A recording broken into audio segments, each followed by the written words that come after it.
Benjamin Pavard's 2024 season might be over.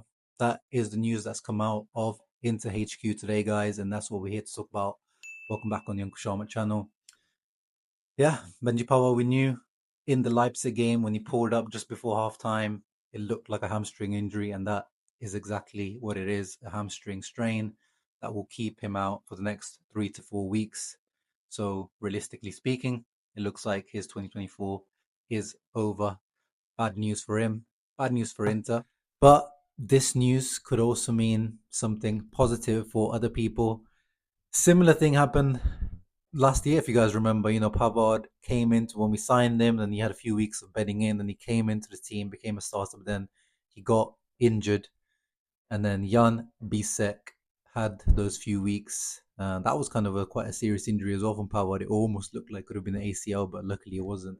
This one again is nothing too serious, but is a 3 or 4 weeks where Jan Bisek is going to be thrown in to be. I mean, he already was. I mean, we're talking about it in the Leipzig game that Pavard has a bit of a stinker. Bisek came in, looked a lot more secure, good performance, and he has been. Apart from we know he has had a few mistakes this season. Bisek growing pains of being a young centre back. He has already. Some fans are saying he should be the starter ahead of Benji Pavard anyway. So he's going to have a few weeks now to solidify that position, to show us that, look, you can. And I didn't even think about this, a few weeks ago when I made the video about Inter's finances. The big player that you might have to sell off the wages, off the books, could be Benji Pavard.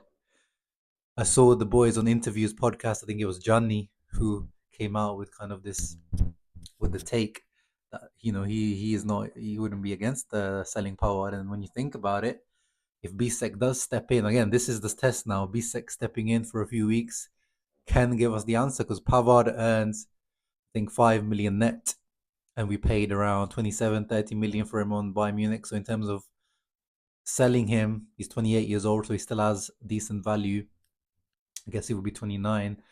That is just something to think about. I'm not saying that that's on the cards, whether someone's interested in him or not. It's something to think about, that it doesn't necessarily have to be a Hakan, a Lautaro, or a Turam off the books. It could be a Benji Pavard. Then you can reinvest that money somewhere else, because the other right centre back is Matteo Darmian, which is something that I have maintained for a long time now, that he shouldn't be a right wing back in general. He showed when Skriniar was injured in Inzaghi's second year, when we went all the way to the final of the Champions League. He is a fantastic right centre back because he can do that hybrid role very well. Because, yeah, playing as a wing back, he does have some sort of attacking characteristics as well, but we know he's also really good defending. And in that hybrid right centre back role, you get to do a bit of both. You go out as a right back a lot of times. You even go up to get to overlap, underlap, but most importantly, solidity at the back, which Darmian provides. So Bisek, Darmian to be the right centre backs for the next few weeks. I'm actually not too scared about that. I even talked about that a few weeks ago when Pavard was a little bit out of form at the beginning of the season. He's been one of our most disappointing big players this season, in my opinion. But I also have to say that in the recent few weeks, aside from obviously Leipzig game, he did pick up his performances. Even before that, when he was a bit out of form, I was like, And then Bisek was also a bit shaky. I was like, move Darmian back if you have to. And then the domino effect of this is also Tejon Buchanan, who finally played on the right the last week against Hellas Verona. Finally, because Simone was only playing him as on the left side last season for some reason. So now I want Darmian Bisek as the right centre back, and then Tejon has to be the alternative to Denzel on the right. That's what I want to see. This is his chance as well, similar to how Bisek was able to convince Simone in that period, convince us that, oh, okay, we've got a player on our hands. We haven't seen that of Buchanan yet. We've only just seen little glimpses here and there, like, okay, he's got good dribbling, he's got good pace, but we already knew that.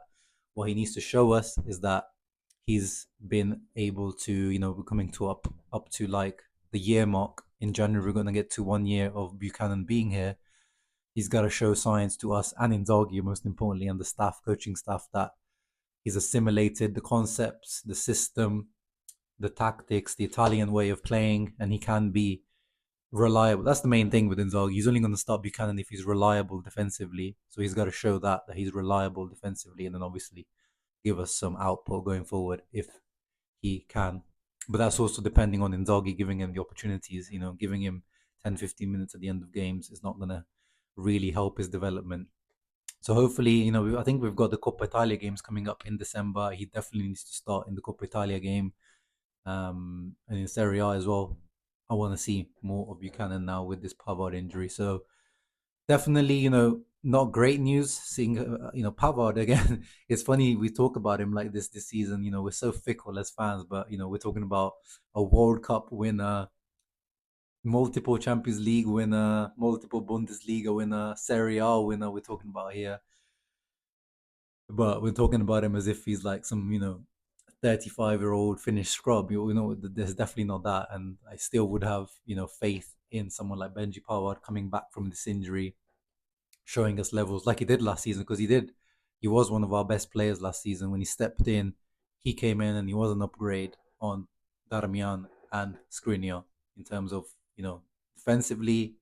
We're talking similar level, but then he was so good on the ball in his movements. He added another edge to this Inter team in this Simone 3-5-2.